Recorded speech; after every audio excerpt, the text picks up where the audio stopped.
नमस्कार, एक बार फिर से आप लोगों का स्वागत है। आप जो सामने देख रहे होंगे, अगर इनको पढ़ पा रहे होंगे तो हमने वारेन हेस्टिंग्स से लेकर के एक एक करके कैनिंग से होते हुए आपके सीरीज ऑफ लेक्चर्स के दरमियान हम लगभग मिनटों तक की स्थितियों को देख चुके थे और देखा था कि किस प्रकार 1905 के बंगाल के विभाजन के बाद किचनर कमेटी के जो कि उस समय के सेनापति थे, उनके साथ विवाद के बाद उस समय जो मेन लॉर्ड कर्जन थे वो चले जाते हैं विवाद के बाद, और उसके बाद एक बायस के रूप में आते हैं मिंटो सेकंड। ध्यान रखेंगे, मिंटो फर्स्ट इससे 100 साल पहले का दौर था, उस समय थे। यहाँ ढूंढना होगा आपको मिंटो फर्स्ट को, कहा 18वीं सदी के 19वीं सदी के प्रारंभ में, और यह है 20वीं सदी के प्रारंभ में। यानी कि मिंटो फर्स्ट को हम ध्यान रखते हैं, बहुत सारे स्टूडेंट्स को नाम सुनते ही याद आता होगा मार्ले मिंटो सुधार। तो जी हाँ, बिल्कुल सही है, मार्ले है भारत सचिव और मिंटो कौन है? आपका वायसराय। तो मिंटो के समय का सबसे महत्वपूर्ण घटना यह था कि बंगाल विभाजन के बाद उपजे असंतोष जो स्वदेशी आंदोलन के रूप में प्रस्फुटित हुआ था बंगाल में विशेष रूप से, उसका सामना मिंटो को करना पड़ा। उसी आंदोलन के संचालन को लेकर के कांग्रेस में डिवीजन हो जाता है, गर्म दल और नरम दल में। बात उठती है कि डिवीजन होता कब है? तो सूरत के अधिवेशन, जिसकी अध्यक्षता रास बिहारी घोष ने किया था, सूरत के अधिवेशन 1907 के अंदर आपका कांग्रेस किस प्रकार से सहयोग आंदोलन में पार्टिसिपेट करे, इन नीतियों को लेकर के विवाद हो जाता है। और आपको ध्यान रखना चाहिए कि स्वदेशी आंदोलन का घोषणा कर्जन ने किया था। स्वदेशी आंदोलन कलकत्ता के टाउन हॉल में इसके खिलाफ मीटिंग किया गया था। 16 अक्टूबर को एक आपका रक्षाबंधन दिवस मना करके प्रतिकार के रूप में व्यक्त किया गया था, जिसकी घोषणा 19 जुलाई को हो चुकी थी। हालांकि ध्यान रखिएगा, इसका पूरा मसौदा कृष्ण कुमार मित्र ने तैयार किया था। इस आंदोलन का आध्यात्मिक संरक्षण और निर्देशन लगातार गुरु रविंद्रनाथ टैगोर को मिलता रह रहा था। हालांकि वो इस आंदोलन में प्रयोग होने वाले स्वदेशी वस्त्र से बहुत सहमत थे, पर विदेशी वस्त्र इत्यादि का बर्बादी को समर्थित नहीं कर रहे थे। चलिए वापिस आते हैं, अब यहाँ फिर से देखते हैं। तो इस प्रकार महत्वपूर्ण घटना क्या था? तो आपका 1906 में बंगाल विभाजन के तदोपरांत मुस्लिम लीग का ढाका में गठन होता है। सलील मुल्ला और आगा खां ने संयुक्त रूप से मुस्लिम लीग का गठन किया। इसके अध्यक्ष के रूप में आगा खां को नियुक्त किया गया और सलीमुल्लाह इसके उस समय संरक्षक थे। अब 1906 में जब मुस्लिम लीग का गठन कर दिया जाता है तो उसी लीग से आप एक डिमांड क्रिएट करवाया जाता है, कह सकते हो, या मुस्लिम लीग डिमांड करता है पृथक निर्वाचन मंडल का। और इस प्रकार से 1909 में पृथक निर्वाचन मंडल का कॉन्सेप्ट आता है। और पृथक निर्वाचन मंडल किस समय आता है? तो यह आता है आपका 1909। और पृथक निर्वाचन मंडल था किसके लिए? तो मुसलमानों के लिए था। इसलिए इसको भारत में सांप्रदायिकता का जनक कहते हैं। भारत में सांप्रदायिकता का जनक बिल 1909 का मार्ले मिंटो सुधार को कहा जाता है। तो आप देखेंगे कि 1909 में मार्ले मिंटो सुधार का आपका वो दौर है। उसके बाद आप घटनाक्रम के रूप में देखेंगे, याद रखने के लिए महत्वपूर्ण, तो एक प्रतिनिधिमंडल रसिया जाता है कम्युनिस्ट एसोसिएशन और आंदोलन से, मतलब सीख लेने के लिए बोले, रसिया प्रतिनिधिमंडल भेजा गया था। तो ये आप ध्यान रख सकते हैं मिंटो सेकंड के टाइम पे। आगे आइए, आपको हार्डिंग द्वितीय। अब देखो, मिंटो सेकंड एक और गतिविधियों के लिए आप जानिएगा। आप अगर देखेंगे आजादी का आंदोलन पढ़ रहे हैं तो आपको ध्यान होना चाहिए कि आपको महाराष्ट्र के अंदर और आपका बंगाल के अंदर में 2 सेंटर्स पे उग्रवादी आंदोलन भी प्रादुर्भाव में आ चुके थे। महाराष्ट्र में क्या हो रहा था? दामोदर चापरेकर बंधुओं के घटना के बाद में मैं आपको डिटेल लूंगा। तो होता क्या है, प्लेग अधिकारी का हत्या, रैंडम अरेस्ट का हत्या कर दिया था चापरेकर बंधुओं ने। वो आपका 19वीं सदी से के आखिरी का दौर रहता है, मिड का। उसके बाद आपका और ध्यान होना चाहिए कि 1875 के आसपास में पुणे के आसपास में बहुत बड़ा दंगा भी होता है, दक्कन विद्रोह जिसको बोलते हैं। ये भी एक घटना के रूप में आपको ध्यान रहेगा दिमाग में कि महाराष्ट्र के रीजन में कुछ खुल के विरोध हो रहा था, परंतु संगठित रूप से एक संगठन नहीं था। वो संगठन आता है मित्र मेला। बीडी सावरकर का नाम वास्तव में यहां से लेना चाहिए काफी इज्जत से कि महाराष्ट्र के तरफ से बीडी सावरकर बंधुओं ने, दोनों भाई थे, आपका बीडी सावरकर और उनके ब्रदर, दोनों ने मिलकर के मित्र मेला नाम का एक संगठन जो पहले से चल रहा था, बाद में उसमें अभिनव भारत संस्थान के रूप में उसको प्रतिरूपित कर देते हैं। ठीक इसी समय में देखेंगे अनुशीलन समिति का गठन होता है ढाका में, यानी कलकत्ता यानी बांग्लादेश यानी बंगाल, आज का बांग्लादेश लेकिन उस समय का बंगाल में अनुशीलन समिति का गठन पी मित्रा के नेतृत्व में उसी दरमियान में आपका चल रहा होता है। तो आपको ध्यान रख लेने की आवश्यकता है कि इस दौर में उग्रवादी आंदोलन, खास करके आपसे अगर प्रश्न पूछे डीप क्वेश्चंस, जैसा कि आजकल आप बता रहे हो कि एग्जाम्स वगैरह में आने लग गए हैं, तो आप उसके लिए तैयार भी रहें खुद को। डीप क्वेश्चंस के लिए खुद को तैयार करके रखें। तो चलिए, हम आपसे बात ये कर रहे थे कि 1905 ईस्वी के दौर में क्या हो रहा है। तो 1905 से पहले हालांकि एक अब का दौर है, कर्जन के समय का दौर ही है। 1902, 3, 4 इत्यादि में ही अनुशीलन समिति वर्किंग में आ जाती है। इन्हीं उनका कहना था, सीधा सीधा कहना था कि टिट फॉर टैट, अगर कोई भारतीयों का शोषण के द्वारा हत्या होता है तो अब एक के बदले 10 खून करेंगे, और सीधा सीधा कंडीशन ये था, एक के बदले 10। तो एक प्रकार सा काफी डीप उग्रवादी संगठन था, जिसको लेकर के अंग्रेजों ने बंगाल विभाजन का तक का निर्णय लेने में भी कंडीशन में डबा। तुमसे पूछा जाएगा अनुशीलन समिति का गठन कहां हुआ था, आप बोलोगे मूल रूप से ढाका में, बाद में संगठन फैलता चला गया। सिद्धांत क्या था? तो अनुशीलन समिति का सिद्धांत था खून के बदले खून ही वाला। अब यहां पे ध्यान दीजिएगा, महाराष्ट्र में क्रांतिकारी आंदोलन मुख्य तौर पर पहले प्रारंभ हुआ है। महाराष्ट्र में क्रांतिकारी आंदोलन मुख्य तौर पे आप ध्यान रखेंगे, ये पहले आपका प्रारंभ हुआ है। और बंगाल में क्रांतिकारी विचारधारा, अगर आपसे मैं पूछूं, ध्यान रखिएगा यहाँ पे, तो कांग्रेस का गठन साथ साथ थोड़ा सा ले लेता हूं, जब पढ़ ही रहे हैं तो आप देखिएगा 1885 में कांग्रेस का गठन होता है। यहां से लेके 1905 तक का जो दौर रहता है, ये ऐसा दौर रहता है 20 साल का लगभग। हाँ बिल्कुल, आपका यहाँ पे देख लो 15, 2 और 24 साल का लगभग ये जो दौर है आपका, ये दौर रहता है। कांग्रेस का कहा जाता है नीतियों को भिक्षाटन का नीति, यानी कि कांग्रेस डिमांड करते रहती है और कोई एक आंदोलन क्रिएट नहीं कर पाती है। इसी को लेकर के यहाँ पे आपका बाद में गरम दल नरम दल में फूट पड़ेगा, क्योंकि कई क्षेत्रों के, खास करके महाराष्ट्र, बंगाल और बाद में ये आंदोलन निकल करके उत्तर भारत के अन्य हिस्सों तक पहुंचता है। तो आपसे पूछा जाए ये इन दो हिस्सों में इसका प्रारंभ कब होता है, तो जिस दौर में कांग्रेस का डेवलपमेंट हो रहा था संवैधानिक प्रोसेस से, उसी दौर में आपका देश में क्या हो रहा था, उग्रवादी आंदोलन का भी आपका एक माहौल तैयार हो रहा था।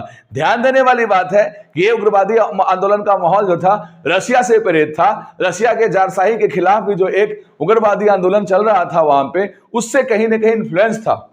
बाद में हमारे बहुत सारे मतलब संगठन के लोग रहेंगे, उग्रवादी संगठन के, वो बम बनाने की टेक्निक सीखने के लिए रशिया जाते हैं। फिलॉसफी ऑफ बॉम्ब नामक किताब लिखा था भगवती चरण बोरा ने, बीच बीच में याद कर लीजिएगा। फिलॉसफी ऑफ बॉम्ब पुस्तक किसने लिखा था? भगवती चरण बोरा। उसके पीछे उन्होंने बताना ही यही चाहा था, what was the philosophy of bomb. तो बॉम्ब का फिलॉसफी यही था कि भाई ये सुन नहीं रहे हैं तो इनको धमाका से सुनाया जाए। किसने लिखा था? भगवती चरण बोरा। आप देखेंगे, आपको ध्यान होना चाहिए 1905 ईस्वी में वंदे मातरम भी आपका प्रयोग में किया गया था। वंदे मातरम आंदोलन भी कई लोग कहते हैं स्वदेशी आंदोलन को। और आप ध्यान रखेंगे इसी समय स्वदेशी आंदोलन चलाने के तरीके में ही कांग्रेस में विरोध हो गया था। और बहुत अच्छा, बहुत इंपॉर्टेंट बात है कि बाल गंगाधर तिलक ही वो पहले कांग्रेसी नेता थे जो कांग्रेस की इस पद्धति से असहमत थे। लेकिन हालांकि कांग्रेस की इस पद्धति से असहमत जरूर थे। और आपको यह भी ध्यान रखना चाहिए कि बाल गंगाधर तिलक 2 बार जेल गए हैं। पहली बार तो जब जेल गए थे, उसके जेल से निकलने के बाद ही उनको क्या नाम दे दिया गया था? लोकमान्य। जेल जाने के बाद उनकी प्रसिद्धि इतनी बढ़ गई थी कि उनको लोकमान्य का उपाधि दिया गया था। और पहली बार जेल गए थे कब? 1897। बाल गंगाधर तिलक, BG तिलक पहली बार जेल कब गए थे? परीक्षा में तो यही सब आना है ना, 1897। और दूसरी बार 1908। पहली बार जेल यात्रा के बाद इन पर केस क्या लगा था? तो आपने बाल गंगाधर तिलक को जानना है तो तिलक के बारे में 3 बातें और जानिए। एक तो जानिए केसरी, और दूसरा मराठा। मराठा अंग्रेजी में और केसरी मराठी में। 2 आपके पत्रिकाओं का संपादन किसने किया? बाल गंगाधर तिलक ने किया। उस समय क्या मुकदमा था इनके ऊपर? तो उस समय मुकदमा था इनके ऊपर, देखिएगा, तो आपका 6 महीने का कारावास था। राजद्रोह के तहत ही इन्होंने ऐसा कुछ लेख लिखा था जिसमें रैंड ऑन एरेस्ट ने जो प्लेग अधिकारियों का हत्या किया गया था, उसमें आपका चापरेकर बंधुओं का तुलना शिवाजी से और रेन एंड एनहट्स का तुलना अफजल खान से कर दिया था, जिसको राजद्रोह माना गया था। और कहा जाता है कि लेखनी राजद्रोह के मामले में पहली बार जेल जाने का सौभाग्य बाल गंगाधर तिलक को प्राप्त होता है। इन्हें कहते हैं हम क्या? हम नहीं, वैलेंटाइन सिरोल ने बोला था, फादर ऑफ इंडियन अनरेस्ट, भारतीय असंतोष के जनक। फादर ऑफ इंडियन अनरेस्ट किसे कहा जाता है? बाल गंगाधर तिलक। जो असंतोष क्रिएट हो रहा था महाराष्ट्र के हिस्से में, उसको संगठित करने का बहुत शानदार काम किया था। 1893 में जो गणपति उत्सव मनाने का दौर शुरू होता है महाराष्ट्र में, उसको बाल गंगाधर तिलक ने ही संकलित किया था। और उस सामाजिक उत्सव के माध्यम से ही वहां पे सामाजिक क्रांति और सांस्कृतिक क्रांति का मतलब सूत्रधार हो पाता है। 1897 का वो दौर है जब बाल गंगाधर तिलक को जेल हुआ था 6 महीना का, लेकिन बाद में एक बड़ा जेल होता है 1908 से 1914 तक। ये कहां जेल होता है? मांडले जेल में। मांडले जेल कहां है? म्यांमार, इरावदी नदी के तट पर म्यांमार में, जो आज के टाइम पे मांडले जेल इनको भेजा जाता है। यहां पे जाकर के उन्होंने पुस्तक लिख दिया था। क्या लिखा था? बिल्कुल, गीता रहस्य। तो गीता रहस्य किसका पुस्तक है? बाल गंगाधर तिलक। कहां रचित किया गया? तो मांडले जेल में। कब लिखा गया? ये टाइम था 1908 से 1914 का। तो ये थोड़े पीछे छूट सकते हैं अब, क्योंकि अब तो घनघोर आजादी का दौर चल रहा है ना। अब इन सब वायसरायों को पकड़ के काम करने का जरूरत नहीं है। अब तो बहुत वाइड एंगल लेके चलेंगे। अब आप यहां तक देख लिए, बात समझ में आ गया। यहीं पे आप देखो अभी तक हम कहां तक पहुंच गए हैं? 1914। अब इन्हीं दौर में याद रखिएगा 1905 के दौर में अगर आपको मैं फिर से वापस लेके जाऊं, तो जिस समय बंगाल विभाजन हुआ था उस समय कांग्रेस के अध्यक्ष कौन थे? 1905 में कांग्रेस के अध्यक्ष मदन मोहन मालवीय। 1905 में कांग्रेस के अध्यक्ष कौन होंगे? मिला के चीजों को अब हम पढ़ेंगे आपको। सॉरी, गोपाल कृष्ण, माफी चाहूंगा, गोपाल कृष्ण गोखले, जिन्होंने आपका क्या गठन किया था? Servant of India. वही कहना चाह रहा था, servant of India. Servant of India society का गठन किसने किया था? Gopal Krishna Gokhale. Servant of India society का गठन किसने किया था? गोपाल कृष्ण गोखले। वही 1905 में। और अधिवेशन कहां हुआ था 1905 वाला? वाराणसी में। यानी कि बनारस अधिवेशन 1905 की अध्यक्षता किसने की थी? गोपाल कृष्ण गोखले। और कांग्रेस ने निंदा किया था किसका? बंगाल के विभाजन का, परंतु सीधे तौर पे पार्टिसिपेट नहीं कर रहे थे आंदोलन के अंदर। खैर, इतना ही नहीं, आपका एक और एसोसिएशन बनाया गया था, इंडियन हाउस, बाद में लंदन के अंदर, श्यामजी कृष्ण वर्मा ने। ये भी उसी दौर का है। और बाद में देखेंगे कि उसी दौर के अंदर अनेकों अनेक और भी चीजें होती हैं। जैसे आप बाद में पढ़ेंगे तो यही वो दौर रहता है जब आपका बंगाल में भी क्रांतिकारी विचारधारा, उससे ठीक पहले। और आपको पुस्तक का नाम भी बता दिया था। पुस्तक का नाम था भवानी मंदिर। और नहीं बताया था तो लिख लो, भवानी मंदिर क्या पुस्तक का नाम रहता है जो लिखा जाता है पहले, जिसके माध्यम से क्या होता है? क्रांति का सूत्रधार। और जो संगठन तैयार होता है वो संगठन क्या तैयार होता है? युगांतर नामक समाचार पत्र के बाद आपका अनुशीलन समिति। अनुशीलन समिति के तहत ही आपका हेमचंद्र कानूनगो, आगे लिखा हुआ है, हेमचंद्र कानूनगो को बताया आपको बॉम्ब बनाने की कला सीखने के लिए पेरिस भेजा जाते हैं। अनुशीलन समिति का कहना था खून के बदले खून। तो आपको एक बेसिक आइडिया मिल रहा होगा। बंगाल में क्रांतिकारी विचारधारा को आपका बरेंद्र कुमार घोष, बीके घोष, जो कि अरविंद घोष के कौन थे? ब्रदर। बरेंद्र कुमार घोष, जो कि अरविंद घोष के कौन थे? भाई। और भूपेंद्र दत्त ने फैलाया। बरेंद्र कुमार घोष और भूपेंद्र दत्त ने बंगाल में क्रांतिकारी आंदोलन का फैलाने का श्रेय है। और महाराष्ट्र में क्रांतिकारी आंदोलन को शुरुआती दौर में फैलाने का श्रेय किसको जाता है? बीडी सावरकर। लेकिन संगठित रूप से कौन उनको नेतृत्व देते हैं? बाल गंगाधर तिलक। बीडी सावरकर ने क्या तैयार किया था भाई? फिर बीडी सावरकर ने तैयार किया था मित्र मेला, जो कि बाद में क्या कन्वर्ट हो गया था?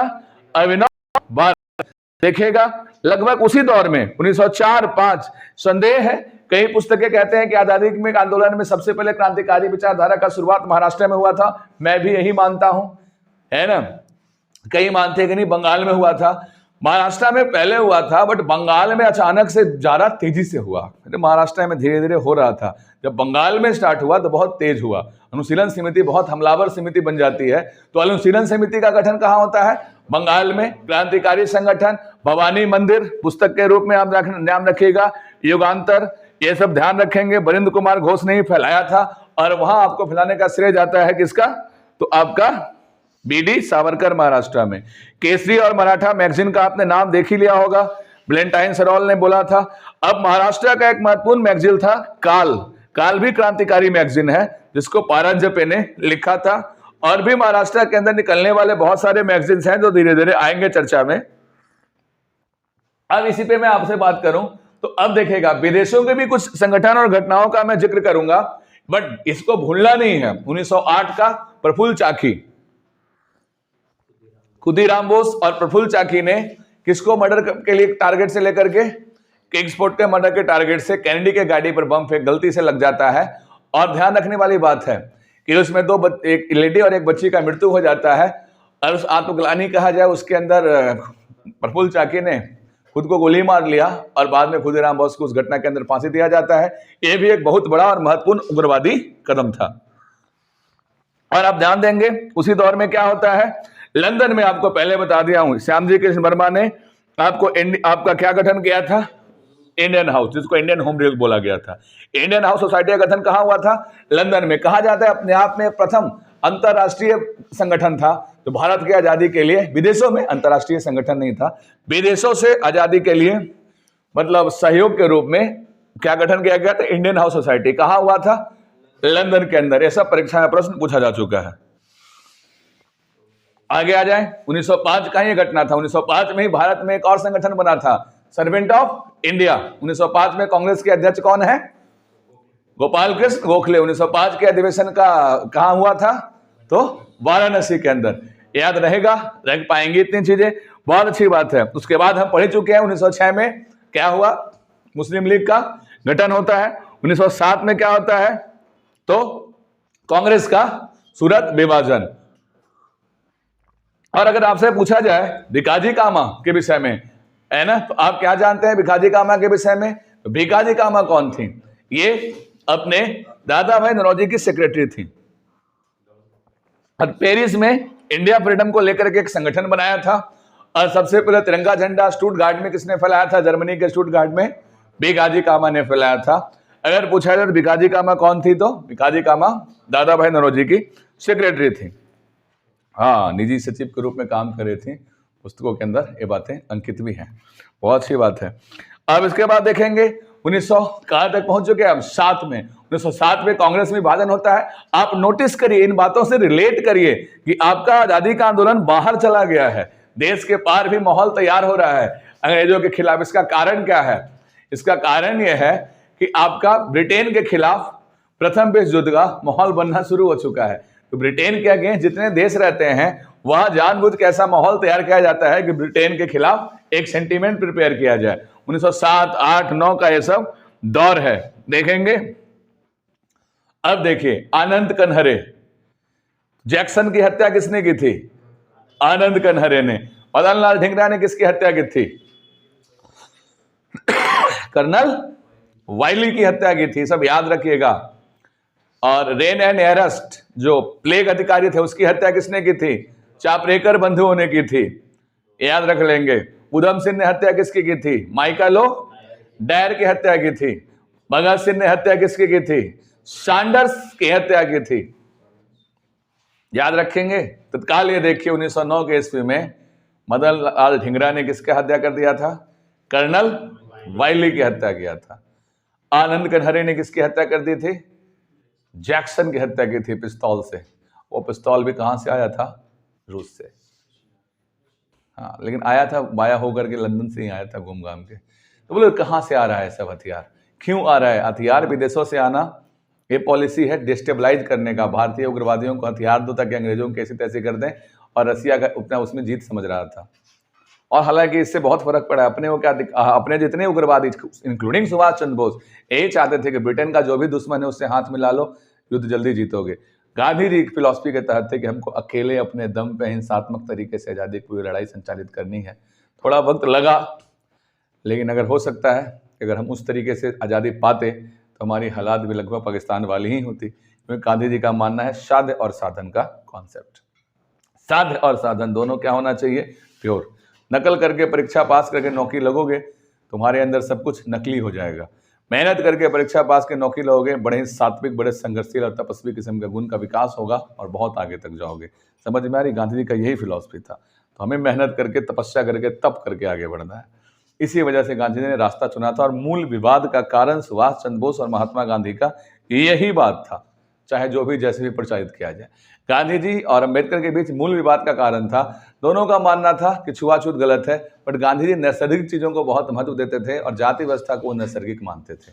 और अम्बेडकर साहब का कहना था कि जाति व्यवस्था जो है वो थोपी की मानसिकता है, हमारे समाज में, इसलिए इसको खत्म कर देना चाहिए।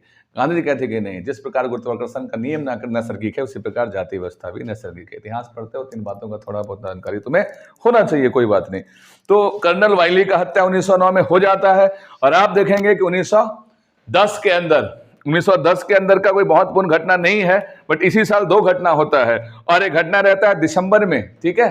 तो जंक्शन वाला हत्या पे अनंत कन्हरे पे मुकदमा चलता है 1910 में, तो कई किताब इसको 1910 लिख देता है, लेकिन तुमको मानना है 1909 ही। 1909 में 2 महत्वपूर्ण मर्डर होता है, देखो मर्डरों का भी ध्यान रखना है। कौन सा? पहला 1909 में कर्नल वाइली का हत्या, फिर आपका जैक्सन का हत्या। 1908 में प्रयास किया जाता है किंगफोर्ड का हत्या करने का, बट कैंडी के गाड़ी पर बम गिर जाता है। किसने किया यह भी जरूरी है। अब आ जाइए 1911 में दिल्ली दरबार, आपको एकदम याद रहेगा। दिल्ली दरबार, जॉर्ज पंचम के सामने जनगणमन का गाया जाना। जनगणमन के रचयिता कौन?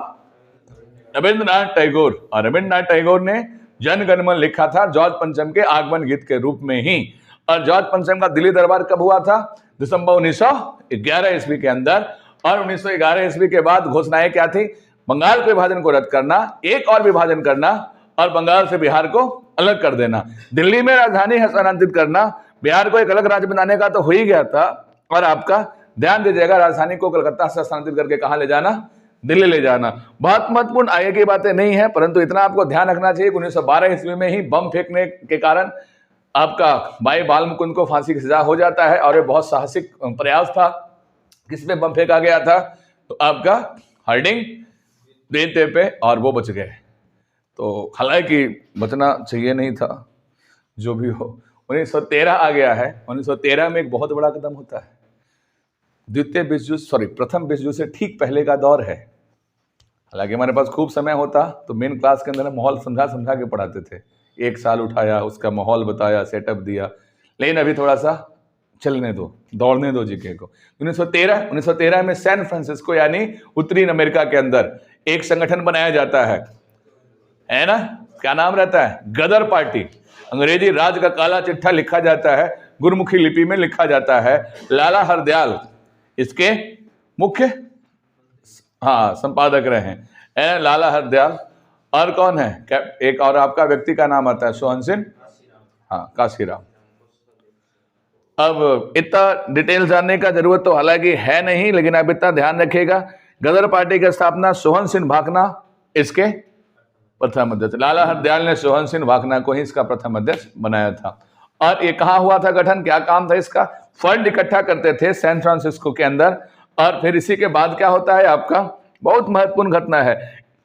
1914 प्रथम विश्व युद्ध शुरू होने से पहले कोमाता गारू प्रकरण है ना?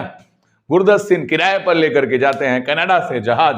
कहां लेके जा रहे होते हैं? वैंकूवर, कनाडा से, मतलब जहाज जापान से किराए पर लेते हैं और जा कहां रहा होते हैं? वैंकूवर। जापान रहता है वो कनाडा का दुश्मन देश रहता है। प्रथम विश्व युद्ध का लगभग घंटा बच चुका होता है। कनाडा ने घोषणा करता है कि जापान के जहाज को अपने तटबंध पर उतरने नहीं देंगे। वहां से लौटना पड़ता है इनको, और इंडिया वापस आने पे उस जहाज पे गोली चलवा दिया जाता है। उसमें काफी संख्या में लोग मारे जाते हैं।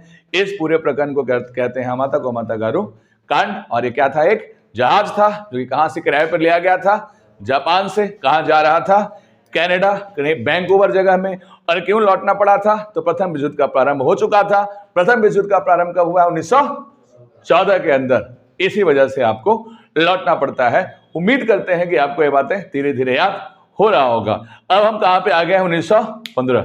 और 1915 का सबसे महत्वपूर्ण घटनाक्रम के रूप में आपको याद किया जाना चाहिए कि अंग्रेज आपको गांधी जी के आते ही कैसरे हिंद की उपाधि देते हैं इनको। गांधी जी भी काफी प्रसन्न होते हैं।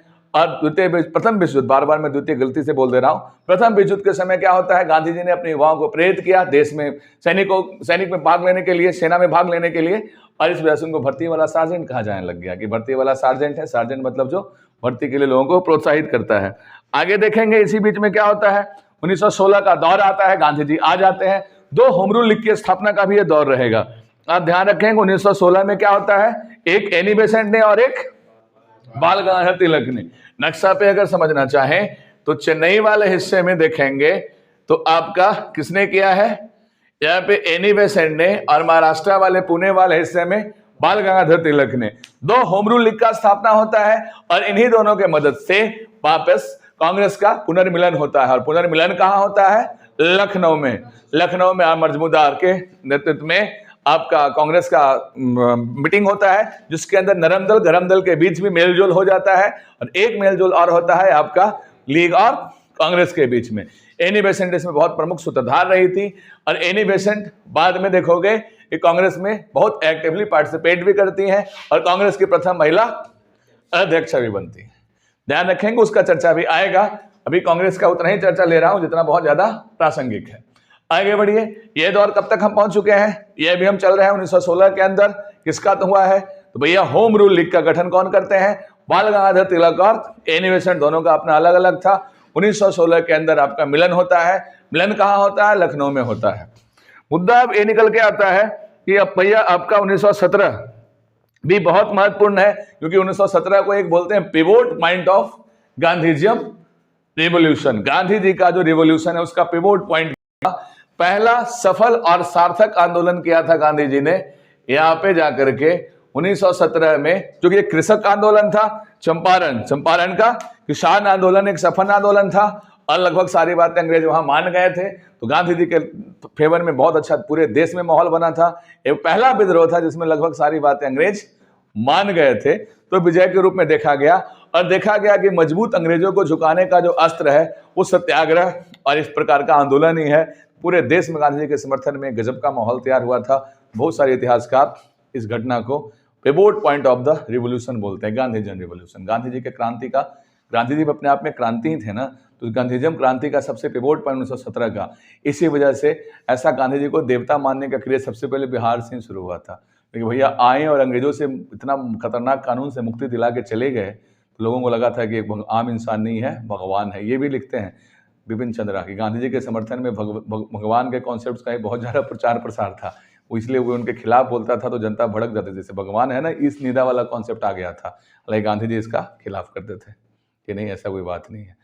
क्योंकि जब जानना चाहिए तुम्हें, जब चंपारण गांधी जी गए थे ना, तो आंदोलन में पहले पार्टिसिपेट ही नहीं किया। कोई आंदोलन नहीं होगा, भले तुम ढंग से रहना सीखो। तुम लोग साफ सफाई, नली गली, एजुकेशन, पहले 2-3 महीना सबका जीने का स्तर दिया। तुम अभी आंदोलन के लिए बड़ी बड़ी बातों के लिए तैयार ही नहीं हो। सबको जीने का सलीका, सत्य का समझ, सफाई का समझ, शिक्षा का समझ विकसित कराया, तब आंदोलन स्टार्ट करते हैं। और दूसरा, लीडर्स क्या करते थे, अगले दिन गए, रैली वैली निकाला, लोगों का भीड़ इकट्ठा किए, लाठी से मार खिलवाया और चल दिए। गांधी जी ने 3-4 महीना खुद भी उन लोगों के साथ रहा वहां पे चंपारण में। ऐसे लीडर्स नहीं मिले थे भारत में उस समय। इतने सारे लीडर थे, तो बम फोड़ रहे थे लोग, या तो रैली निकाल रही थी कांग्रेस।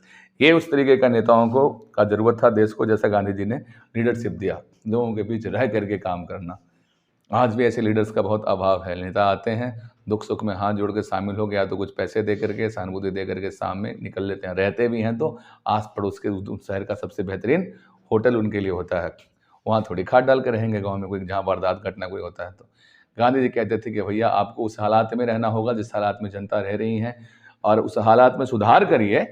आप वहाँ रह करके कीचड़ में उतर के खेत, मतलब कीचड़ साफ किया जा सकता है। बहुत महान फिलॉसफी रहा है। सदी के कुछ बहुत महान व्यक्तित्व में से एक गांधी जी हैं, जिससे तुम बहुत प्रेरणा ले सकते हो। गांधी जी ने चंपारण सत्याग्रह कर दिया 1917 में, राजकुमार शुक्ल के बुलाने पर। सारी बातें हो गई। अरविंदर मीन भाई इधर देखे होगे तो इधर और भी कोई काम हो रहा है क्या?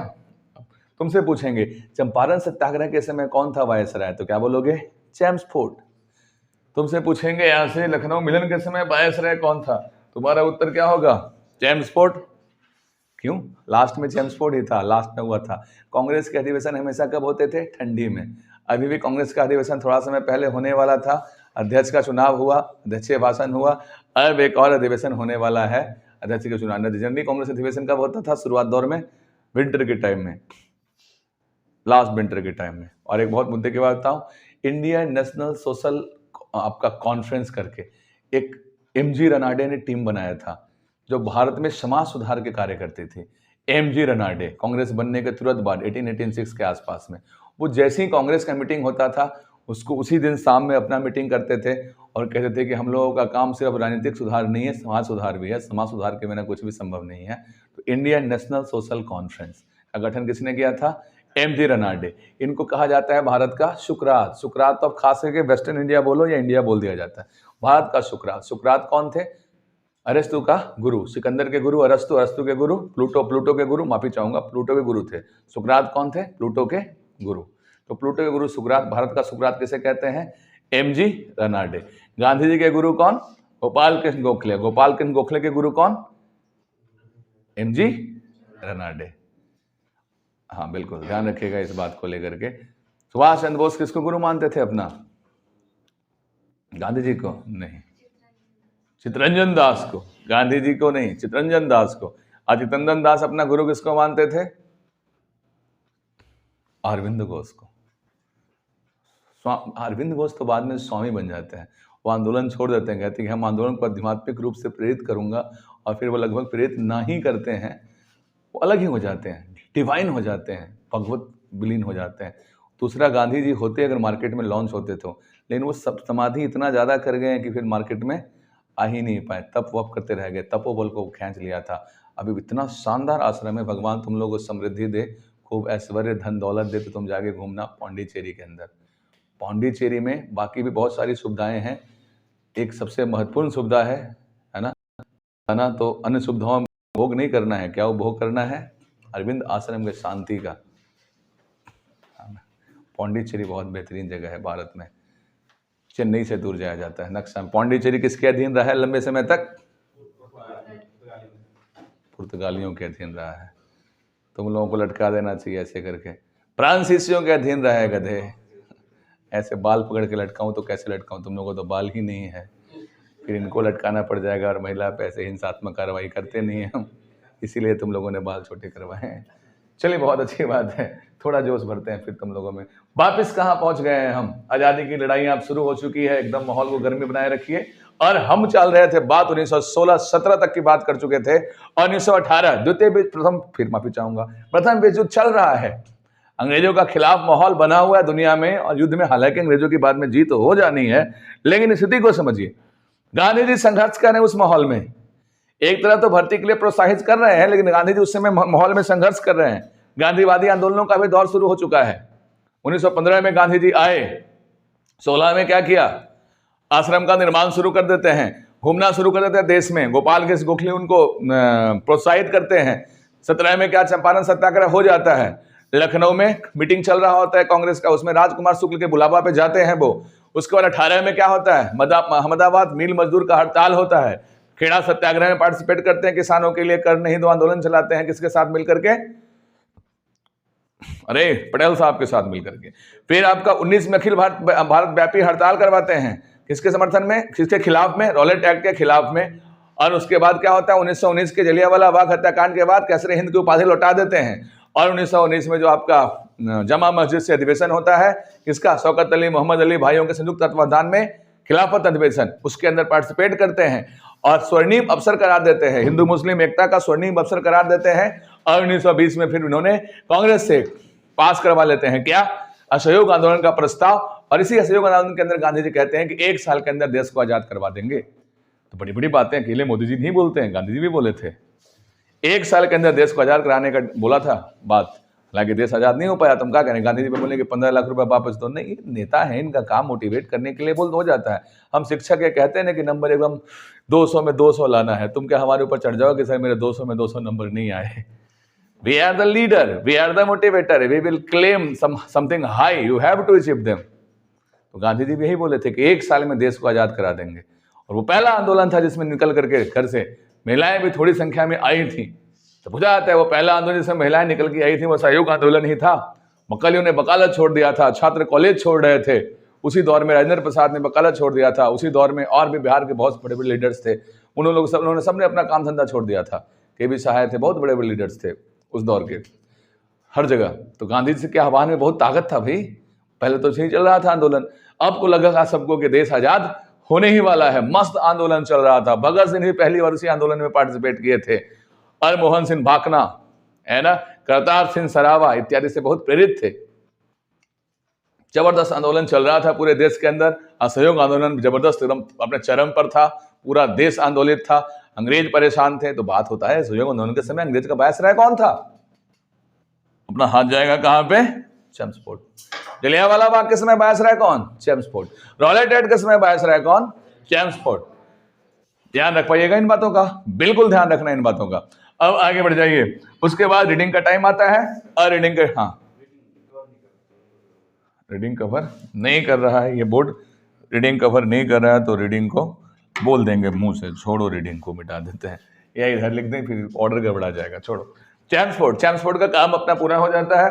और इसके बाद देखेंगे आप यहां से बाहर निकले 1917 का। हाँ, अब आपसे पूछा जाएगा असहयोग आंदोलन तक की बातें हमने कर ली है। असहयोग आंदोलन का वापसी किस कांड के बाद होता है? चोरा चोरी कांड, 5 फरवरी 1922। इसके बाद वापस आते हैं हम, आप देखेंगे, बहुत ध्यान से समझेंगे, कुछ संगठनों का निर्माण समझेंगे आप। इसके बाद हालांकि संगठनों का निर्माण से पहले आप देखेंगे क्या कि लगभग मान के चलिए कि जलियांवाला बाग हत्याकांड हो जाता है और सारी बातें हो जाती है, 1920, 22, 21 का दौर आ जाता है, तो वापिस से इसको कहते हैं उग्रवादी चरण का दूसरा दौर शुरू होता है 1922 के बाद। उग्रवादी आंदोलनों को लगता है गांधी जी के अंदर हमारा मामला बैठने वाला नहीं है, ए बंदा फुकौआ फुला के फोड़ दिया है ना, गुब्बारा फुला करके फोड़ दिया, कुछ काम नहीं किया।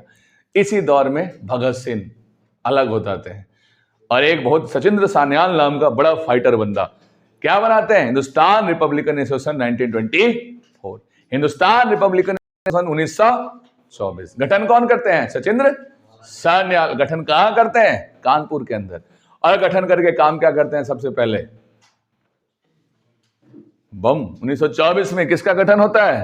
हिंदुस्तान रिपब्लिकन एसोसिएशन का। और उसके गठन के बाद सबसे पहला काम क्या होता है? ध्यान रखिएगा 1924 में। अब देखो जिस समय आपका हिंदुस्तान रिपब्लिकन एसोसिएशन का गठन किया गया था, उस समय कांग्रेस के अध्यक्ष कौन थे? बेलगांव अधिवेशन में एकमात्र अध्यक्षता बेलगांव अधिवेशन में किसने किया था? गांधी जी ने। तो उस समय ना देश एकदम दो फाड़ों में बट गया था। कांग्रेस चल चुकी थी गांधी जी को पकड़ करके, और उग्रवादी आंदोलन वाले स्थिति युवा थे वो अलग हो गए थे फिर से एक बार कांग्रेस से। देखो पहले अलग कब हुए? 1907 में। वापिस कब अलग हुए? 1922 के बाद। कांग्रेस के अंदर भी एक बिलगाव होता है, बट कांग्रेस टूटती नहीं है। 1923 के अंदर कांग्रेस के अंदर ही एक पार्टी बना लिया जाता है। उस पार्टी का नाम क्या है? स्वराज पार्टी। उस पार्टी का गठन कौन करते हैं? CR दास और मोतीलाल नेहरू। कांग्रेस से बाहर बहुत सारे लोग छोड़कर चले जाते हैं। इस दौर में 1920 के बाद असहयोग आंदोलन के दरमियान ही, तुमको याद होगा, यहां से निकलोगे तो एक आपका उसी दौर में, मतलब चोरा चोरी हत्याकांड के बाद एक दौर आता है जब कांग्रेस छोड़ने का बहुत ज्यादा क्रेज चलता है। बड़े बड़े नेताओं ने कांग्रेस छोड़ा, खासकर उग्रवाद के समर्थक जितने नेता थे वो छोड़ दिए। फिर भी गांधी जी विचलित नहीं होते हैं। गांधी जी को अध्यक्ष बनाया इसलिए जाता है कुछ और से करिश्मा करेंगे और कांग्रेस का भी इज्जत बचेगा, देश का भी बचेगा, बच जाता है। 1924 में बेलगांव में सम्मेलन होता है और अध्यक्षता किसने की उस सम्मेलन की?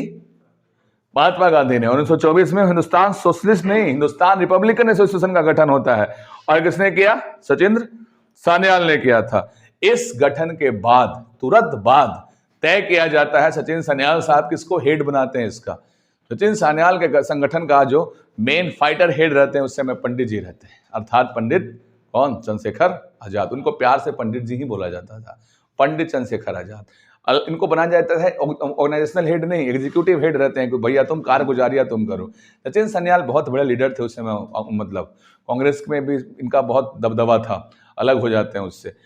अब तय क्या होता है कि राम प्रसाद बिस्मिल, अशफाक उल्लाह खान, रोशन सिंह और एक और नाम रहता है राजेंद्र लाहिड़ी इत्यादि ने तय किया कि कौन सा काकोरी ट्रेन एक्शन करेंगे। नाम बदल दिया गया है काकोरी षड्यंत्र से। कहाँ करेंगे? सहारनपुर रूट पे। काकोरी कहाँ है?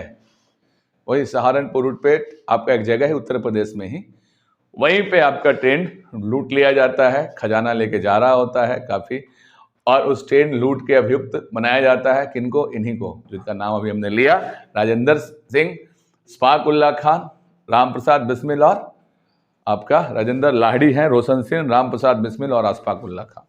ध्यान रखिएगा इन सबको फांसी का सजा दे दिया जाता है। और राम प्रसाद बिस्मिल को बिस्मिल इसलिए कहते हैं, वो बिस्मिल अजीमावादी के बहुत बड़े प्रशंसक थे। और सरफरोशी की तमन्ना अब हमारे दिल में है, देखना है जोर कितना बाजुए कातिल में है, वक्त आने पर बता देंगे तुझे आसमां, अब हम अभी से क्या बताएं क्या हमारे दिल में। किसने लिखा है? बिस्मिल अजीमावादी नहीं, बिस्मिल अजीमावादी ने लिखा है, राम प्रसाद बिस्मिल ने इसको बोला है। अब बिस्मिल के वो फैन थे इसलिए अपने नाम के आगे बिस्मिल लगाते हैं। बहुत सारे लोग अपने नाम के आगे फैज लगाते थे, वो फैज होते नहीं, तो फैज अहमद फैज के फैन थे। पहले दौर होता था जिसके तुम फैन हो नाम के आगे उसका वो लगा लिया जाता था, है ना। बहुत सारे लोग उस समय ना ऋतिक रोशन के दौर में अपने नाम के आगे जबरदस्ती रोशन लगा लेते थे। पता नहीं कि पापा का नाम गुप्ता है और बेटा के नाम के आगे रोशन लगा हुआ है, रमेश गुप्ता रोशन, लेकिन हाँ ऋतिक के फैन हूँ। तो वैसे ही बिस्मिल के बहुत बड़े प्रशंसक थे। ये पीसीएस में क्वेश्चन आ चुका है। राम प्रसाद बिस्मिल ने नहीं लिखा है, किसने लिखा है? बिस्मिल अजीमाबादी ने। और इन लोगों को फांसी की सजा दी जाती है। याद रखिएगा 1924 में एचआरए का गठन होता है। किसका गठन होता है? हिंदुस्तान रिपब्लिकन एसोसिएशन का गठन होता है। उसके सबसे पहला एक्शन क्या था? काकोरी एक्शन। और उसी एक्शन में गिरफ्तार हो जाते हैं संगठन के बहुत बड़े बड़े लोग, और बाद में थोड़े समय के लिए संगठन क्या हो जाता है? लगभग इनएक्टिव हो जाता है। और अशफाक उल्लाह खां के बारे में कहा जाता है कि संभवतः वो सबसे कम उम्र के और एक उस समय के मुसलमान क्रांतिकारी रहे होंगे। हाँ, अशफाक उल्लाह खान। और वो हमेशा जो बातें होती थी उसमें कहा करते थे कि भाई तुम लोग, हाँ ये कहते थे राम प्रसाद बिस्मिल कि मैं तो पुनर्जन्म लेके आऊँगा, भारत आज़ाद हो जाएगा तो आज़ाद भारत में सांस लूँगा, और नहीं आज़ाद होगा तो दोबारा आज़ाद कराने के प्रयास में शहीद हो जाऊँगा। लेकिन अब अशफाक उल्लाह खान के धर्म में तो पुनर्जन्म की मनाही रहती है इस्लाम के अंदर, तो वो तो कहते थे कि भाई हम तो पुनर्जन्म लेके भी नहीं आ सकते हैं, काश कि हमारे धर्म में इजाज़त होता है इस बात का। इस तरह के दीवाने लोग थे। और हम साम्राज्यवाद के नाश की मतलब आशा करते हैं। डाउन फॉल इम्पेरियलिज्म, यही नारा लगाते थे, और इंग्लिश में लगाते थे, पढ़े लिखे लोग थे। ऐसा नहीं कि हिंदी में बोलो। क्या बोला? डाउन, सुना होगा, भगत सिंह वाली मूवी भी देखा होगा, तो क्या बोलते हुए जाते थे लोग? डाउन फॉल इम्पेरियलिज्म, समाजवाद का, साम्राज्यवाद बोल रहा हूँ, समाजवाद नहीं, साम्राज्यवाद का नाश हो। तो वो कोई गंवार व्यक्ति नहीं थे, पूरे दुनिया में साम्राज्यवाद की खात्मा के लिए संघर्ष कर रहे थे। भगत सिंह को तुम बमगोली पिस्तौल में तौल रहे हो, युवाओं, बहुत गलत कर रहे हो। भगत सिंह बहुत स्कॉलर व्यक्ति थे। तो ऐसे कि गोली बंदूक का फोटो के साथ भगत सिंह का फोटो मतलब नाम लिख करके नीचे फेसबुक में पोस्ट देखता हूँ, दिल दुखी होता है कि किताब दो, बदनाम करें गधे भगत सिंह को। भगत सिंह बहुत स्कॉलर व्यक्ति थे, कौमी एकता की बात करते थे, हिंदू मुस्लिम एकता की बात करते थे, और समाजवाद की बात करते थे। बाद में बुटकेश्वर दत्त जो उनके कॉम्पेनियन रहे असेंबली के बम कांड में, वो पटना में बाद में जब इंटरव्यू दिया था आज़ादी के काफ़ी समय बाद, बहुत मुफलिसी में बेचारा मर गए बुटकेश्वर दत्त। उन्होंने बोला था कि मेरा बस एक बार मरने के बाद भगत सिंह के बगल में ही मेरे को दफना देना, तो पंजाब ले जाया गया था उनका डेड बॉडी दफनाने के लिए, है ना। भगत सिंह का गाँव जो है ना, उधर दफनाया गया था जाकर। तो उन्होंने बोला था कि एकमात्र हमारे ग्रुप में भगत सिंह था जिसके पास प्लान था आज़ादी के बाद का भी, और हम लोग उसके पीछे उसको फॉलो करते थे सिर्फ। वो थिंक टैंक था हमारा, है फाइटर नहीं थे। अरे उनको काम करने के लिए तो प्रेरित किसने कर दिया? भगत सिंह के दोस्त थे सुखदेव ने। अरे भगत सिंह नहीं, खुद नहीं बम फोड़ने जा ही नहीं सकता है, जिगरा नहीं है भगत सिंह में। भगत सिंह किसी लड़की के प्यार में पड़ गया है, आशिक हो गया भगत सिंह, ऐसी बातें बोल बोल करके भगत सिंह सही में खुद जाने में नहीं थे इच्छुक। वो थिंक टैंक थे भाई इन लोगों के। ये चाहते थे कि मैं डिसीजन करूंगा, कैसे काम होगा तुम लोग करो, मेरी सोच बहुत आगे की है। बट अनफॉर्चुनेटली भगत सिंह रह नहीं सके देश में। इतनी आगे की सोच थी कि कांग्रेस को खड़ा नहीं होने देते, एक पैरेलल संगठन खड़ा करने की सोच थी उनकी। कांग्रेस को खत्म करने का सोच तो भगत सिंह ने लिया था, ये बकवास टीम है, क्योंकि तो इनका मतलब वो थोड़े से मतलब दोनों को समाजवाद लाना था। नेहरू जी से भगत सिंह काफ़ी प्रभावित थे, होते अगर जिंदा होते तो तुमको बता दो। नेहरू, इंदिरा गांधी उनको बहुत पसंद आते भगत सिंह को, और मोदी जी बिल्कुल नहीं पसंद आते उनको। कारण मोदी जी समाजवाद से काफ़ी दूर है। भगत सिंह ने बोला था कि हमारा सपना देश को समाजवादी गणराज्य, तभी तो हाँ लीजिए बोलते बोलते जी के निकल जाता है। जब हिंदुस्तान रिपब्लिकन एसोसिएशन का गठन हुआ और खत्म हो जाता है, तो भगत सिंह ने एक शब्द क्या डलवाया इसमें? सोशलिस्ट वर्ड डलवाया। और इसका अध्यक्ष तो थे फिर से कौन? चंद्रशेखर आजाद। चंद्रशेखर आजाद की अध्यक्षता में दिल्ली के फिरोज शाह कोटला में, तुम समझ सकते हो। अरे भगत सिंह के कहने से वर्ड डला था। पंडित जी भी इतने पढ़े लिखे नहीं थे, नाम के पंडित जी थे। चंद्रशेखर आजाद सबसे पढ़ा लिखा स्कॉलर बंदा भगत सिंह, तुम भगत सिंह को हल्के में ले रहे हो। भाग भगत, बम फोड़ दूंगा, मारूंगा, भगत सिंह हूं मैं। भगत सिंह बनने के लिए तुमको पहले बहुत पढ़ाई करना पड़ेगा, फिर जिगरा लाना पड़ेगा। जिगरा बाद में आया भगत सिंह में, पहले एजुकेशन आया था। एजुकेशन ही तो जिगरा ला देता है। एजुकेशन से क्या दीवानगी आती है? तुम पढ़ाई करो, तुम्हारे अंदर एक रोमांटिसिज्म क्रिएट हो जाना चाहिए सफलता को लेकर के। उनके अंदर देश के लिए रोमांटिसिज्म क्रिएट हुआ था। घर वाले कहते ना बेटा दिल लगा के पढ़ना है, दिल तो तुम लगा लेते, उसके बाद पढ़ाई नहीं होता है। समझ रहे हो ना? हाँ, ऐसा हो जाता है कई बार। तुम समझ नहीं पाते हो क्या कह रहे थे। तो ऐसे भगत सिंह ने आज़ादी से दिल लगाया था और काफ़ी स्टडी है उनका। सोशलिस्ट वर्ड डलवाना उस समय, तुम सोच रहे हो किस समय की बात कह रहा हूं मैं, ये बात हो रही है 1928। तो हिंदुस्तान सोशलिस्ट रिपब्लिकन एसोसिएशन का गठन कब होता है? 1928। दिल्ली के फिरोज शाह कोटला की मीटिंग में हिंदुस्तान सोशलिस्ट रिपब्लिकन एसोसिएशन का गठन होता है। उसके बाद क्या होता है? इस टीम ने तय किया कि हम बदला लेंगे। इसका बदला लेंगे लाला जी पे। उसी समय साइमन कमीशन का गठन हो जाता है, याद करिएगा। और साइमन कमीशन 3 फरवरी 1928 को बॉम्बे के रास्ते भारत आती है। और लाला जी साइमन गो बैक के नारा लगाते रहते हैं। सैंडर्स नामक व्यक्ति ने लाठीचार्ज का ऑर्डर दिया। उसी लाठीचार्ज में घायल होकर अंतर लाला लाजपत राय की बात कर रहा हूं, जो त्रिमूर्ति लाल बाल पाल में से एक स्तंभ थे। लाला लाजपत राय फ्रॉम पंजाब, बाल गंगाधर तिलक फ्रॉम महाराष्ट्र और बिपिन चंद्र पाल फ्रॉम बंगलोर कह रहा हूं, बंगाल। आया बात समझ में? इनमें से एक लाला लाजपत राय का निधन हो जाता है। लाला लाजपत राय की बहुत दीवानगी थी पंजाब में, उसी में से एक दीवाना थे Bhagat Singh. Bhagat Singh Hindustan socialist republican association के तहत सैंडर्स को मर्डर केस में, सैंडर मर्डर केस में 3 अभियुक्त। तय हुआ था कि राजगुरु सुखदेव जाकर गोली चलाएंगे। भगत सिंह को और भी काम था, वो तय करेंगे कि और आगे क्या क्या करना है। बट सब भगत सिंह को मजाक मजाक में लेके चले गए साथ में, और तीनों बेचारे इसी केस के अंदर देश का परम दुर्भाग्य की 23 मार्च 1931 को आजादी के तीनों दीवाने को एक साथ फांसी की सजा सुना दी जाती है। और फांसी सजा होता किस केस में है? सैंडर्स मर्डर केस में होता है। भगत सिंह, हाँ क्या तीनों में देखो डिक्लेयर तो नहीं किया गया था। कहा जाता है कि सबसे पहले फांसी उसमें राजगुरु को दिया गया, लेकिन डिक्लेयर नहीं किया गया। इसके बारे में क्या, ये सब वो इंफॉर्मेशन कॉन्क्रीट इंफॉर्मेशन नहीं है, क्योंकि कहा जाता है कि क्या, हाँ बिल्कुल, ये गलत तरीके से पूछा गया सवाल है, इस पे है ही नहीं। अब हो सकता है राजगुरु को आंसर मान लिया होगा ना, हाँ, क्योंकि ये एक कहानियों में से सवाल बना रहे हैं। इसका मतलब वो जो कहानियां चलती है ना आजकल सोशल मीडिया पे, इससे सवाल बना रहे हैं कि राजगुरु, अंग्रेजों ने किसी डॉक्यूमेंट के थ्रू इसको डिस्क्लोज नहीं किया कि हम पहले क्या। हाँ, नहीं मिलेगा गूगल पे ऑथेंटिक पेपर डॉक्यूमेंट कहीं मिलेगा ही नहीं। तीनों को फांसी हो जाता है 23 मार्च 1931 को। ध्यान रखिएगा, भगत सिंह का चैप्टर यहाँ क्लोज नहीं होगा, आगे भी जो रोल में आएंगे। 1928 तक हम पहुंच चुके हैं। अब इसी 1928 के दौर में क्या होता है? साइमन कमीशन का भारत आना। तुमसे पूछा जाएगा कि साइमन कमीशन का गठन किसके समय हुआ, तो याद करिएगा चैम्सफोर्ड के समय हो गया। चैम्सफोर्ड के बाद कौन? रीडिंग। रीडिंग के समय की महत्वपूर्ण घटना है कि भैया यूपीएससी का एग्जाम कहां शुरू हो जाता है? यूपीएससी का एग्जाम शुरू हो जाता है तुम्हारा रीडिंग के समय में। और रीडिंग के समय में 1922 में यूपीएससी का एग्जाम शुरू हो जाता है, ध्यान रख लीजिएगा। और इसी के समय में चोरा चोरी हत्याकांड, और इसी के समय में स्वराज पार्टी का गठन, और इसी के समय में आप रखिएगा, ध्यान रखिएगा कि एक और महत्वपूर्ण घटनाक्रम हो जाता है यूपीएससी वाला, वो तो पहले ही हमने बताया। रीडिंग मतलब यूपीएससी। रीडिंग के बाद आपका आता है इरविन। इरविन के समय में क्या होता है तो आप देखेंगे 3 फरवरी 1928 को साइमन कमीशन का भारत आना, और उसके बाद साइमन कमीशन के भारत आने के साथ ही आपका 1929 में राजगुरु भगत सिंह सुखदेव के द्वारा सैंडर्स का हत्या, एक बहुत बड़ा कांड होता है। यही एकमात्र घटना नहीं था सैंडर्स का मर्डर केस का। एक बाघा जतिन, जतिंदा, जिनको बाघा जतिन बोलते हैं, टाइगर ऑफ बंगाल थे वो, बंगाल का शेर, बाघा जतिन, उम्रदराज व्यक्ति भी थे। वो जेल के अंदर भूख हड़ताल करते हैं। तुमने भगत सिंह वाली मूवी देखा होगा तो उस घटना का काफी चर्चा रहता है। जेल के अंदर भूख हड़ताल करते हैं। भगत सिंह वगैरह जितने क्रांतिकारी थे उनके दिल पे सांप लौटता है। इतना बुजुर्ग व्यक्ति और इतना फाइटर व्यक्ति जेल के अंदर भूखे रह रहा है और अंग्रेज के सर पे रेंग नहीं रहा है, इसको लेकर काफी क्षोभ था। उधर जेल में भूख हड़ताल कर रहे थे और बाहर बहुत विद्रोह हो रहा था। उसी विद्रोह के क्रम में उसी दरमियान सैंडर्स का मर्डर किया जाता है।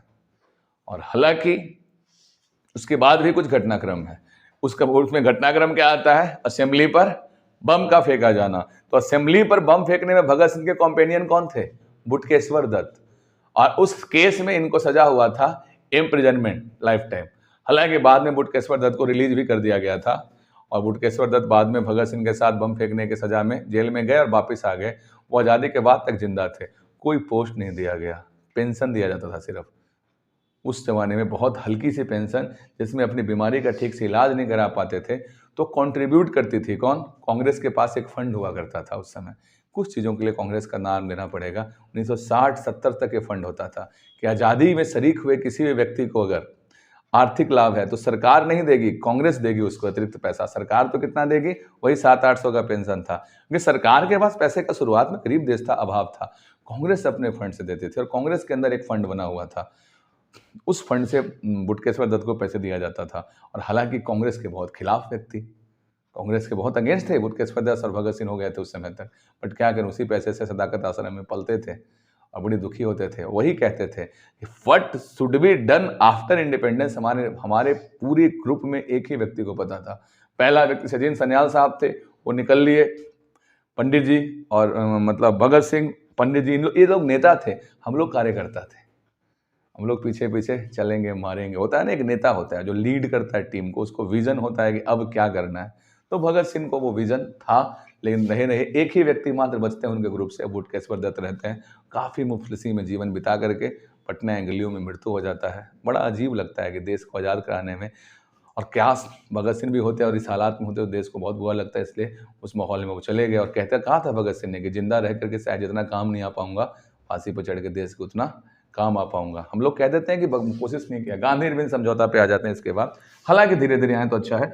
1928 का दौर तुम देख लिए, क्या आ गया भारत में, साइमन कमीशन का आ जाना। साइमन कमीशन का विरोध करते समय, किसने विरोध किया साइमन कमीशन का? साइमन कमीशन का विरोध करते समय लाला लाजपत राय पर लाठियों का प्रहार हो जाना, बाघा जतिन की जेल में मृत्यु हो जाती है।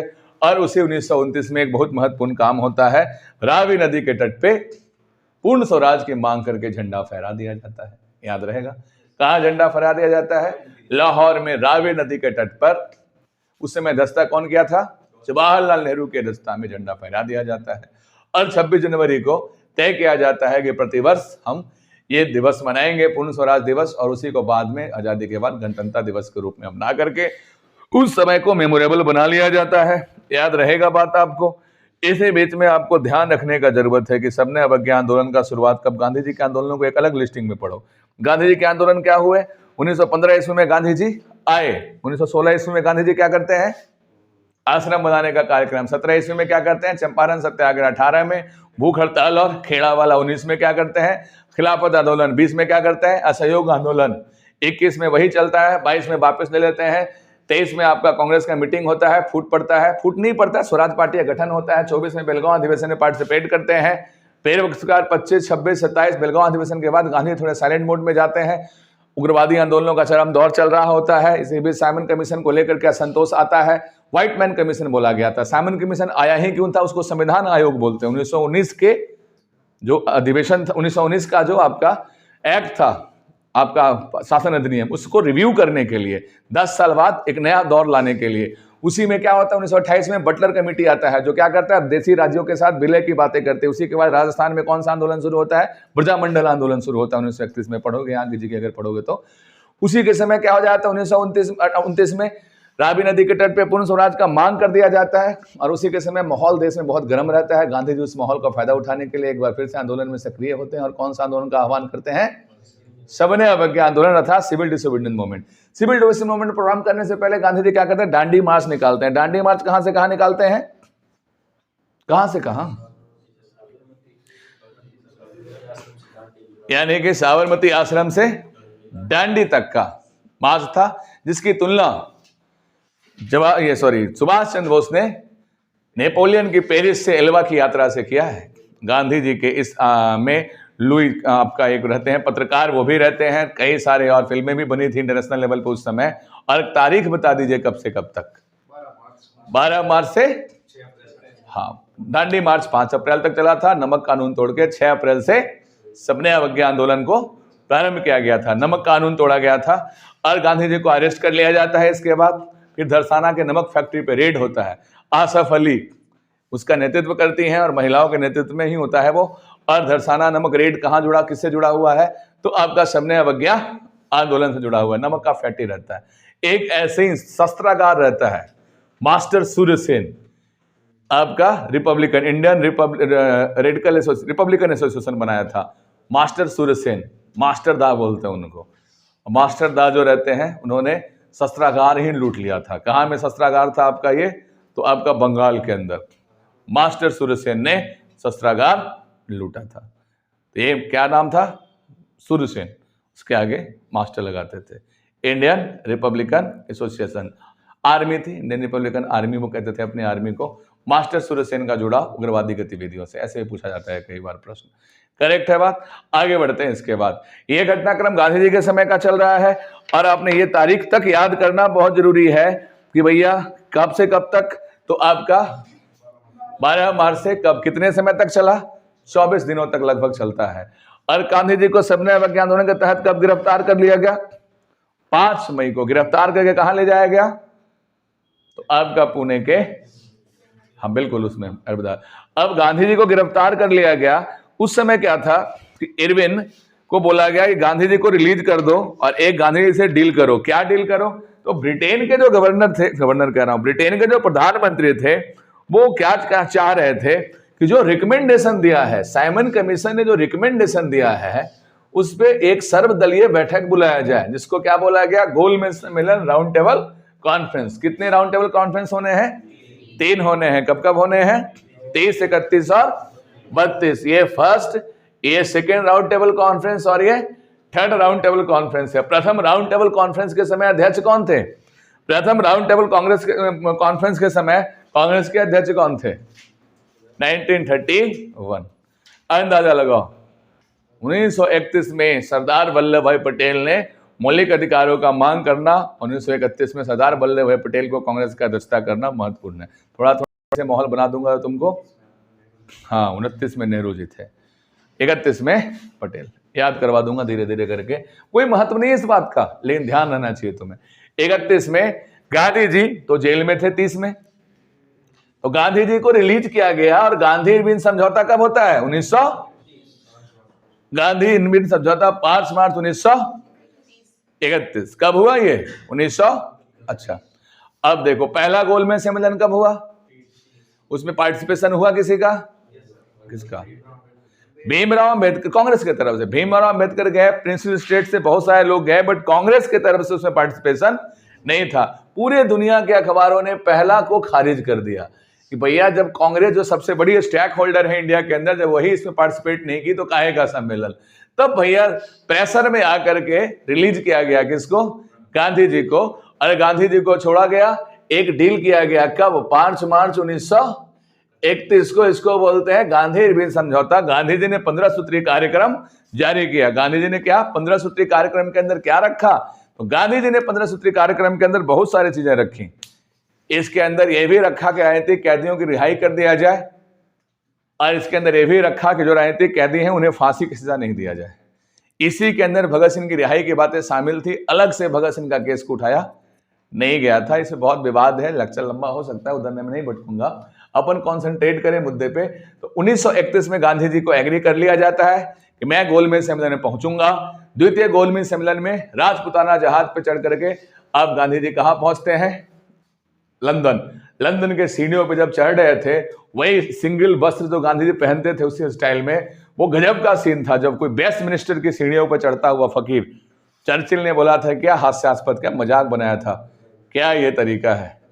अर्धनग्न फकीर चर्चिल का उस स्टेटमेंट का ही एक हिस्सा है। हालांकि कई आर्टिकल में लिखा गया था, डिटेल में कई लोग कहते हैं कि ऐसा ना भी है, तुम ये मान लो।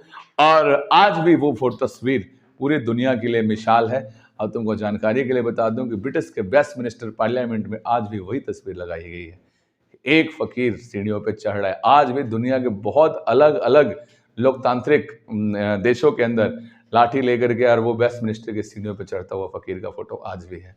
हम गांधी को खारिज कर सकते हैं, गांधीवाद को नहीं। आखिर अंग्रेज किसको बात करने के लिए बुलाते थे। कई लोग कहते हैं गांधी जी को फोन मिलता था उस जमाने में, गांधी जी को ऐसी सुविधाएं मिलती थी, गांधी जी कार में घूमते थे उस जमाने में।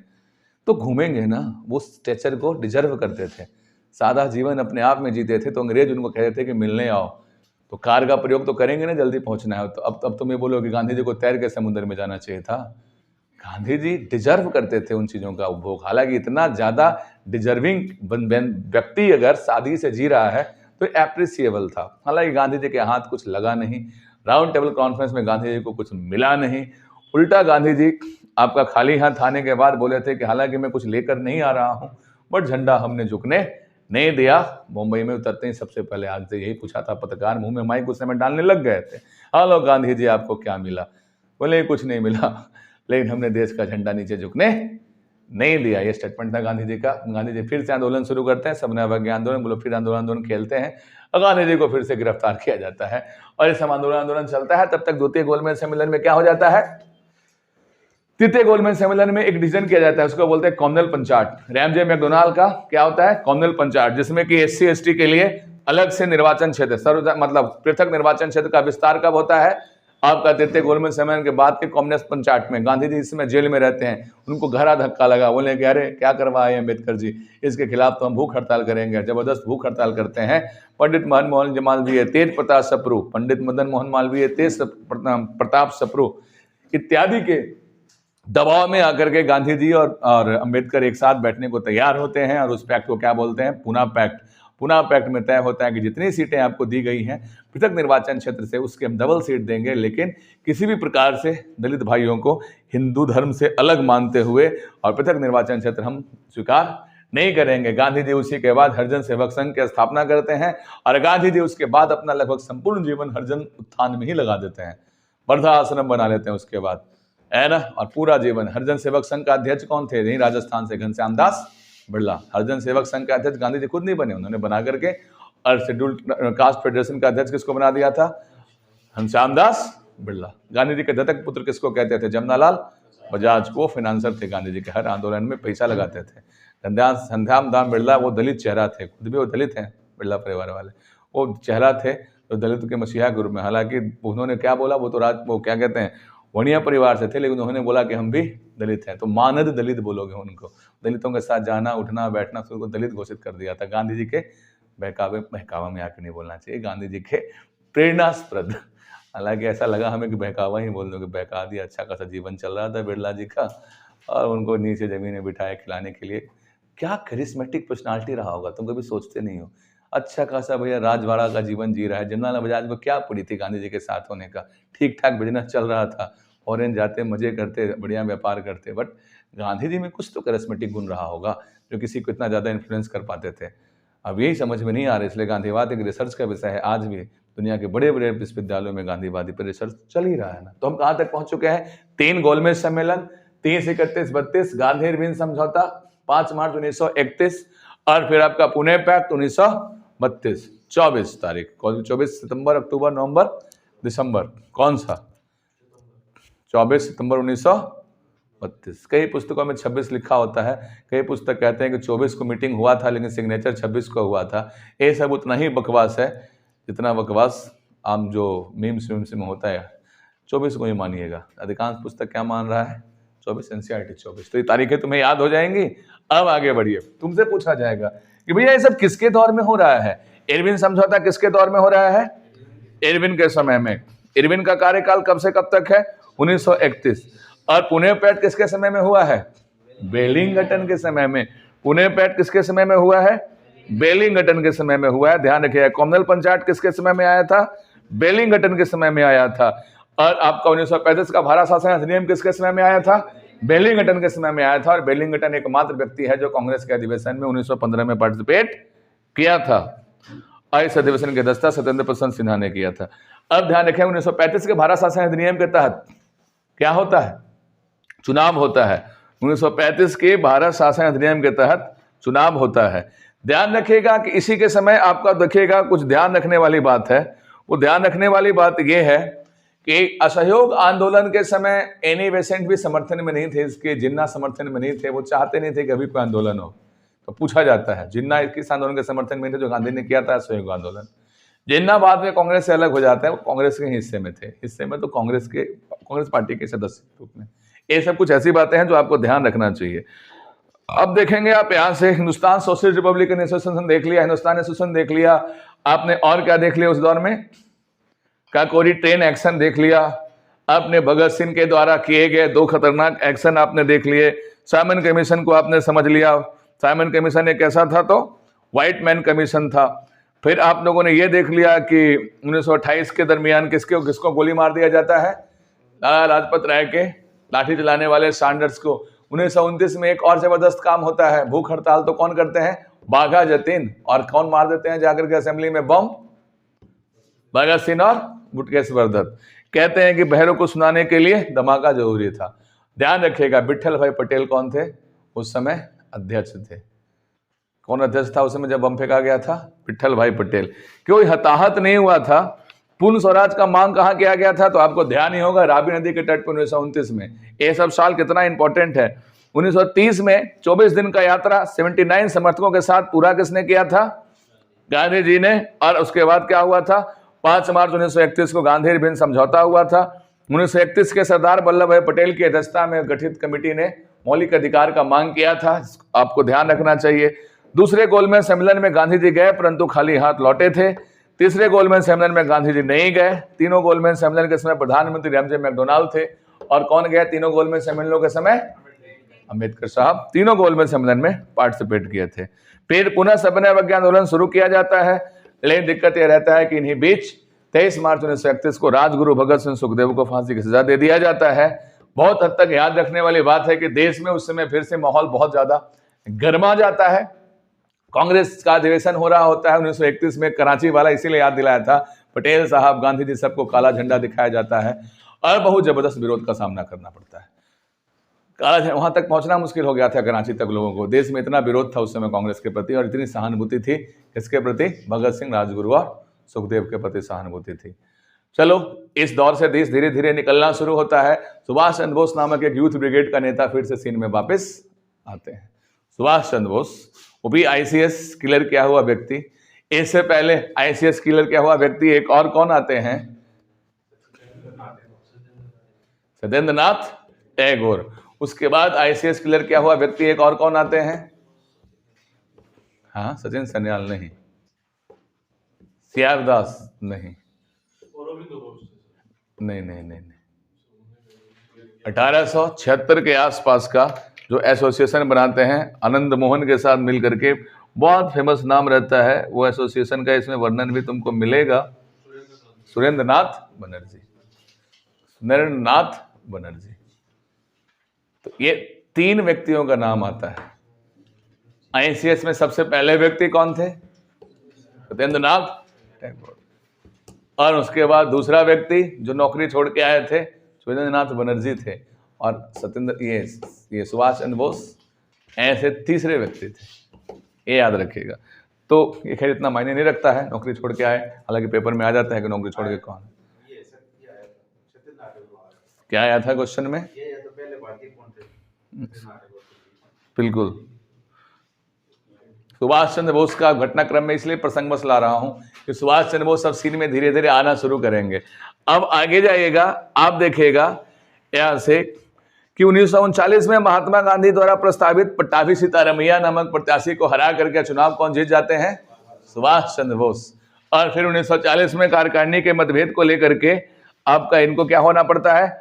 1939 में ही अलग होना पड़ जाता है। 1939 में क्या बनाते हैं? फॉरवर्ड ब्लॉक बनाते हैं, कांग्रेस से अलग हो जाते हैं।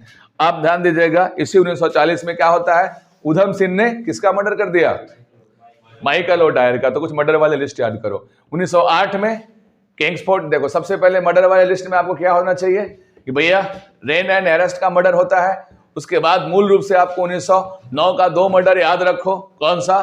तो एक आपका कर्नल वाइली का हत्या और एक क्या? आनंद कन्हरे का द्वारा जैक्सन का हत्या। 1908 में किंग्सफोर्ड वाला गाड़ी पे हत्या का प्रयास याद रखिएगा। 1929 में 28 में भगत सिंह के द्वारा आपका सैंडर्स का मर्डर केस याद रखेगा। और फिर आप ये याद रखेगा यहाँ पे कि 1940 के अंदर उधम सिंह ने माइकल ओडायर का हत्या कहाँ जाके किया था? तो लंदन में किया था। ध्यान रख लेंगे। इसी बात के अंदर आपको ध्यान रखना है, मूल रूप से 1939 के अंदर निलिथिगो के समय में चुनाव होता है। कौन चुनाव करवाता है? निलिथिगो। किसके तहत चुनाव होता है? 1935 के भारत शासन अधिनियम के तहत चुनाव होता है। तो भारत शासन अधिनियम के तहत 1935 के तहत क्या किया जाता है? केंद्र में द्वैध शासन लागू किया जाता है और राज्यों में द्वैध शासन समाप्त किया जाता है। केंद्र में द्वैध शासन लागू किया जाता है और राज्यों में द्वैध शासन समाप्त किया जाता है। इस बात को आप ध्यान रखेंगे। तो अब यहां से आगे हम निकलेंगे तो निलिथिगो के चुनाव के समय आपको कंस्ट्रक्शन पूछा जाता है, कौन को किसको कितनी सीटें आई, वो तो खैर आप देख सकते हैं। मूल बात यह है आपका कि इसी के कुछ समय बाद आप देखेंगे तो आपका देश में फिर से एक आंदोलन का दौर शुरू हुआ। गांधी जी नेपथ्य में चले जाते हैं। नेपथ्य में चले जाने का मतलब वर्धा आश्रम में समय व्यतीत करते हैं, शिक्षा को लेकर वर्धा आश्रम से स्पीच देते हैं 1937 का। उसको कहा जाता है वर्धा मॉडल, यानी कि गांव में स्कूलों में जो शिक्षा हो रहा है उसका मॉडल रूरल रखना है। प्राइमरी शिक्षा का स्तर जो कि किससे मिलता जुलता था, हंटर कमीशन के रिकमेंडेशन से आपका काफी हद तक मिलता जुलता था। तो लिथुओं के समय में चुनाव होता है, लगभग अधिकांश राज्यों में कांग्रेस की सरकार बनती है, मुस्लिम लीग का हालत बहुत खराब होता है, द्वितीय विश्व युद्ध समय प्रारंभ हो जाता है। तो सारे के सारे क्या होते हैं, भारत से बिना पूछे हुए द्वितीय विश्व युद्ध में पार्टिसिपेट करवा दिया जाता है। तो सारे के सारे कांग्रेस मंत्रिमंडल इस्तीफा दे देती है। इसी को मुस्लिम लीग किस दिवस में मनाता है, मुक्ति दिवस के रूप में मनाता है। तो लीग ने मुक्ति दिवस के रूप में मनाया। इसी समय क्या हो जाता है, कांग्रेस में फूट पड़ जाता है और कांग्रेस से बाहर निकल के कौन से पार्टी का गठन होता है, चल रहा है, कोई दिक्कत है? अच्छा, तो कांग्रेस का आपका के अंदर एक और संगठन बनता है और संगठन का नाम क्या होता है, फॉरवर्ड ब्लॉक। आगे बढ़े तो आपका बताया था कल 1940 में लिथुओं का अगस्त प्रस्ताव आता है ना। तो मॉन्टेग्यू का घोषणा 1917 में, लिथुओं का अगस्त प्रस्ताव 1940 में और गांधी जी का अगस्त संकल्प लिया जाता है 1942 में। लिथुओं का अगस्त प्रस्ताव ये रहता है कि भैया हम भारत को डोमिनेंट स्टेटस दे देंगे। कब दे देंगे, द्वितीय विश्व युद्ध की समाप्ति के बाद। आप हमारा द्वितीय विश्व युद्ध में सपोर्ट करिए।